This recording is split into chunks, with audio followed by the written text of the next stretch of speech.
They sparkle, they glitter, shimmer and shine. Diamonds are rich, regal, a surefire way to make you feel like a queen. Or at least, a princess. From rappers to robbers and romantics, diamonds inspire and arouse our emotions. When I saw this diamond, tears immediately. So what makes the mystique of this most mythical of gems?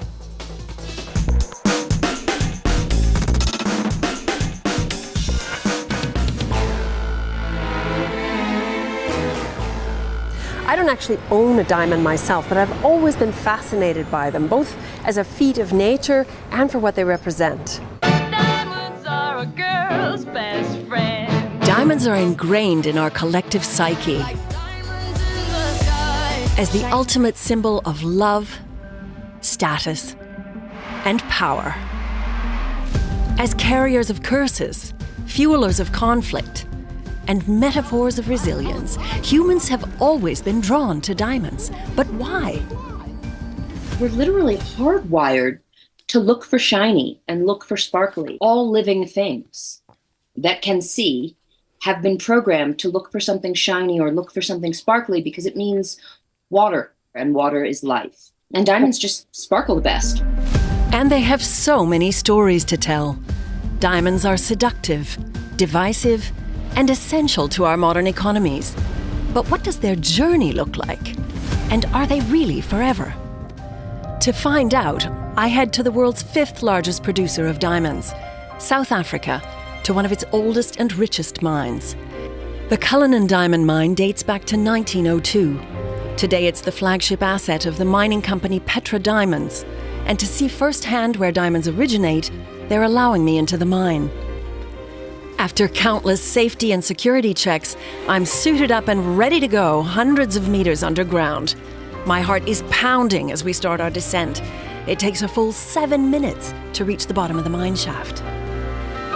By the time diamonds get to where we can mine them, they've come a long way. Formed mainly between 1 and over 3 billion years ago, more than 150 kilometers below the Earth's surface.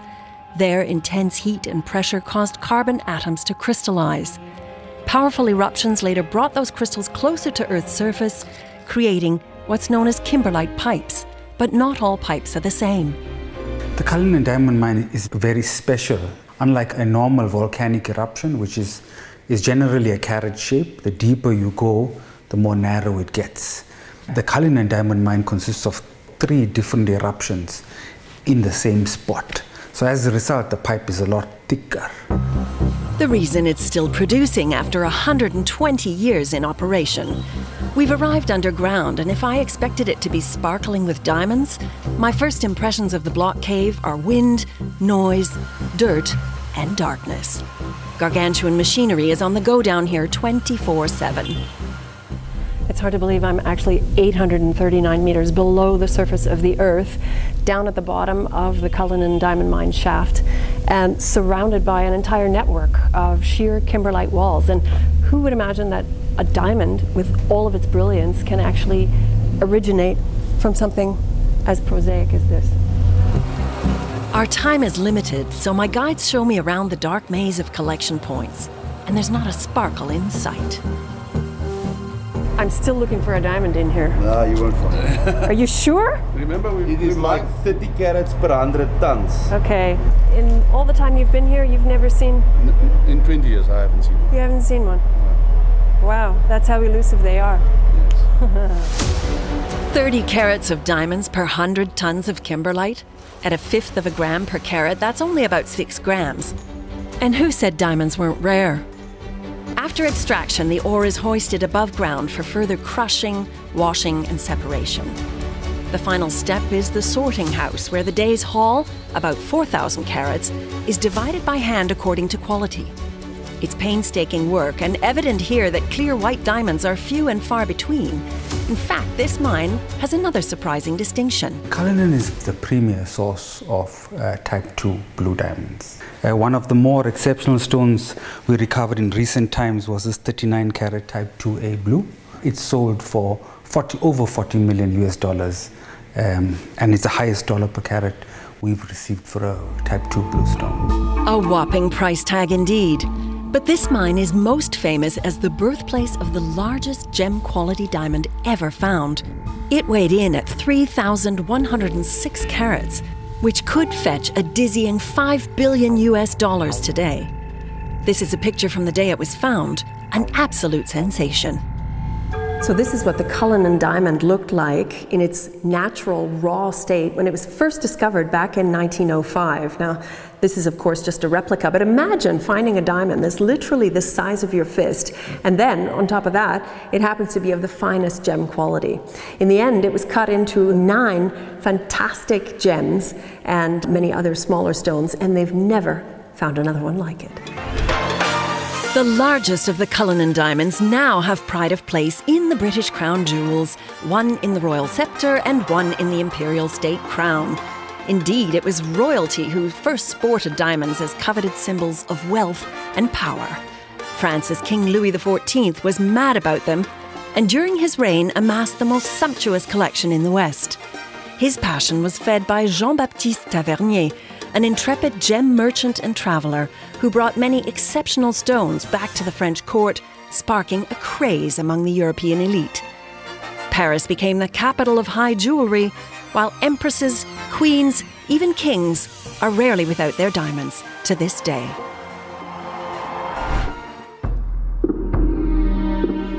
Already in the 1st century AD, Pliny the Elder wrote of diamonds as the hardest and most precious of all stones.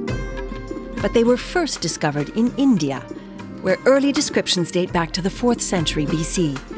Prized for their brilliance and hardness, people thought they were created when lightning struck rock, and that they had magical properties. Diamonds are distinctive as the only gemstone to consist of one single element, carbon, the same material as coal or graphite. But a diamond's strongly bonded crystal structure makes it the hardest natural material on Earth. The word itself comes from the Greek adamas, which means indestructible. Indian royalty wore diamonds in their uncut form in jewellery, or as protective talismans in battle. By the early 14th century, diamonds were making their way to the major cities of Europe, sparking the first cutting industries in Venice and Bruges. But it was in this port that diamonds really took hold, becoming an integral part of the city's DNA.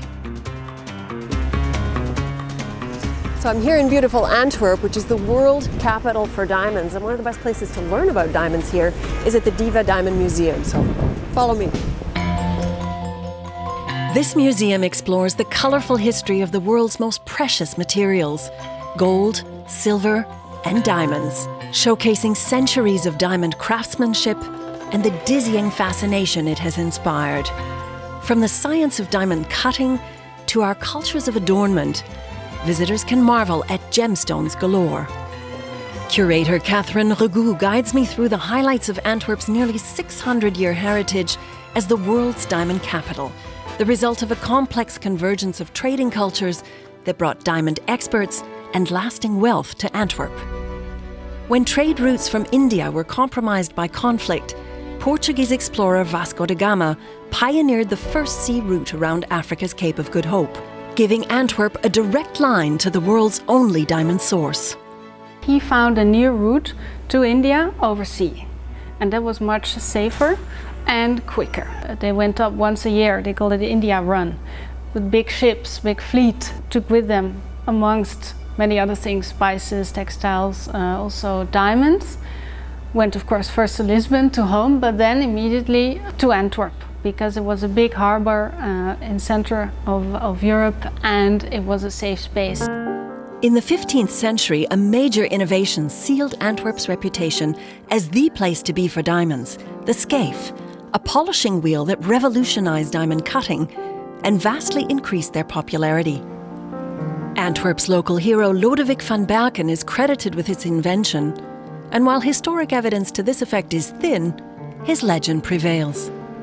Van Berken was also allegedly Jewish and part of a community that was key to Antwerp's diamond success. At a time when many countries restricted where Jews could work, their diamond expertise flourished in Antwerp. Jews were not allowed to enter guilds, but one of the professions that they could do was diamond cutting and diamond trading. So that's what they did. And another thing is, diamonds are small and you can take them with you very easily, even put it in your pocket.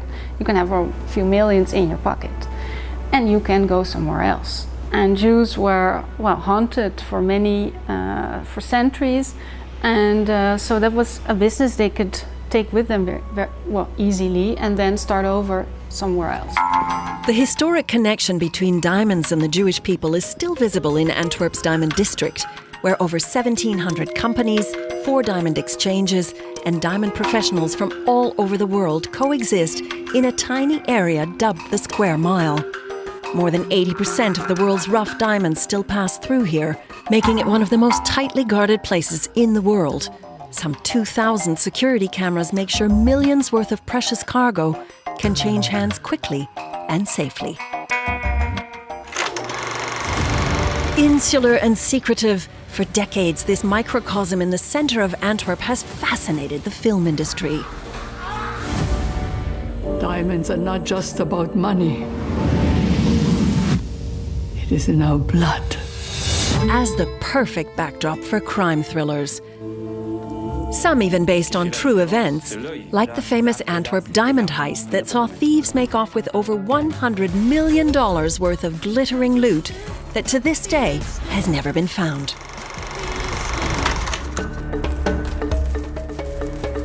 When supply in India began to dry up, artisanal miners discovered diamonds in Brazil. Then an oddly shiny pebble on a farm in South Africa sparked the world's first diamond rush. So I head to Africa's very first diamond mine, now in the city of Kimberley. From 1871 to 1914, some 50,000 miners toiled here, under brutal conditions, digging 240 meters into the earth in search of the elusive stones. Later, the defunct mine became known as the Big Hole. Today, Kimberley's Big Hole is a major tourist attraction. It's the deepest man-made hole on the planet and a great reminder of how the global diamond industry began. And it began largely thanks to De Beers, a company that controlled the production of most of the world's diamonds for over a century, with a monopolist strategy that increased their value by making them artificially scarce. As one former chairman observed, psychology could do the rest. But square cut or pear shape, these rocks don't lose their shape. Indeed, no one did more to anchor diamonds in public consciousness than De Beers. After worldwide diamond sales slumped during the Depression of the 1930s, the company decided to whip up demand. Where better to do it than the United States, where post-war consumerism took off? The result was the most successful marketing slogan in history. A diamond is forever not only equated diamonds with romance and eternal love, it even told young men how much they should spend. How else could 2 months' salary last forever? And De Beers used popular culture to create a need for diamonds. A diamond. Diamonds. Diamond. A diamond is forever. The engagement ring was the anchor of what we were taught to believe and aspire to about diamonds, but they also did it by putting it in movies. They paid the studios for that. They paid them to put that jewelry in and to use the word diamond in movie titles, in book titles, in songs. It worked like a charm. If only 10% of American brides had diamond engagement rings in 1940, by 1990, that number skyrocketed to 80%. But what about those blue stones? Diamonds come in all colors of the rainbow, often due to trace impurities. The element boron makes a diamond blue, while nitrogen makes it yellow.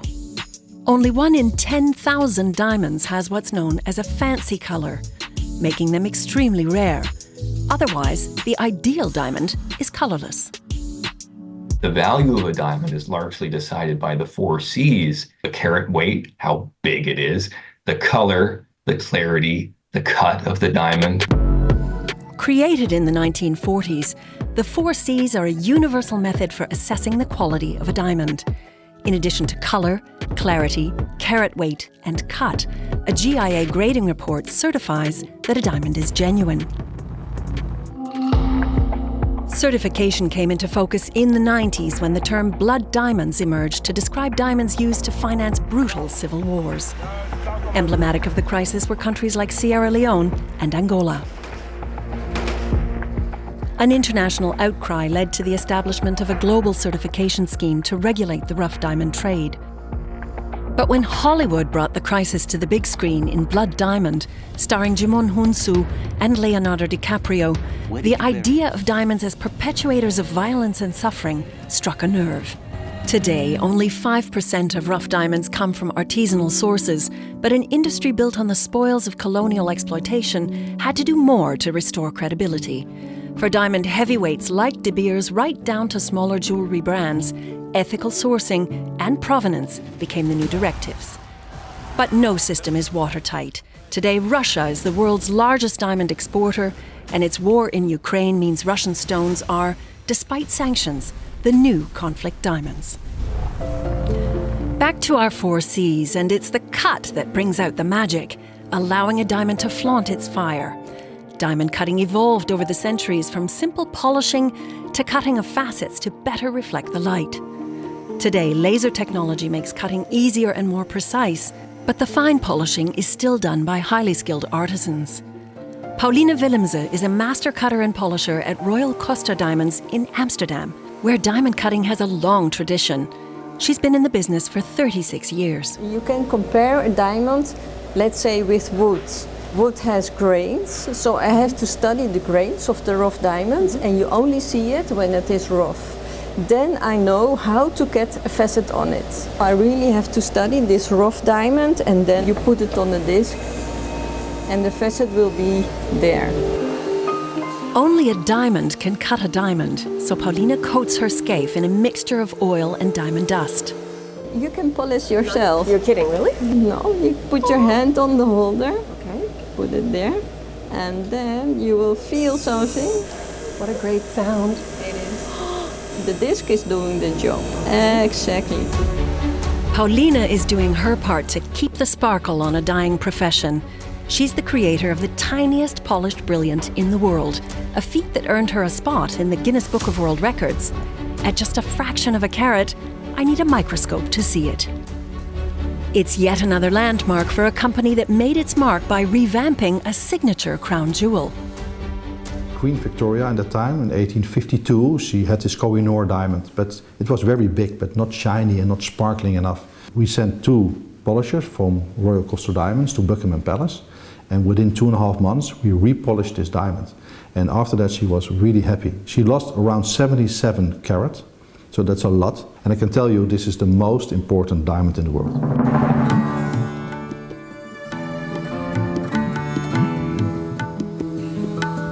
In the world of diamonds, Koh-i-Noor is a rock star. It has seen the rise and fall of many empires.